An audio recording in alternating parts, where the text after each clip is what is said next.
Big பாஸ்ல இந்த வார டேஞ்சர் ஜோன்ல கெமி, ரம்யா, பிரவீன், எஃப்ஜே மற்றும் துஷார் இவங்க 5 பேருமே இருந்தாங்க.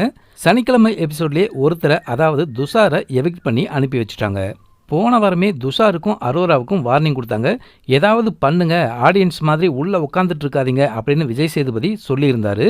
துஷாரும் முடிஞ்ச அளவுக்கு ஏதோ ட்ரை பண்ணி பார்த்தாரு. அரோரா நாமினேஷனுக்கே வரல, அதனால் அவங்க தப்பிச்சிட்டாங்க. துஷார் எவிக்ட் ஆகி போனதும் அரோரா கண்களில் நீர் கசிந்ததாக சொல்கிறாங்க. சண்டே எபிசோடில் தான் சாண்ட்ராவோட சீக்ரெட் டாஸ்க்கை அதுவும் முதலாக ஒரு குறும்படம் போட்டு காட்டி ரிவீல் பண்ணியிருக்காங்க.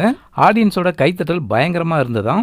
அது மட்டும் இல்லைங்க, செருப்பு பிஞ்சிடும்னு சொன்னதுக்காக சாண்ட்ராவுக்கு டோஸ் விழுந்ததாகவும் சொல்கிறாங்க. இந்த வாரம் double eviction. FJ, Praveen, Ramya இவங்க 3 பேருமே எவிக்ட் ஆகிற ரேஞ்சு தான். ரம்யா தான் இந்த வாரம் வெளியில் போவாங்கன்னு ரசிகர்கள் எதிர்பார்த்திருந்த நிலையில் பிக் பாஸ் டீம் கடைசி நேரம் மாறுதலாக பிரவீனை எவிக்ட் பண்ணி வெளியில் அனுப்பி வச்சுருக்காங்க.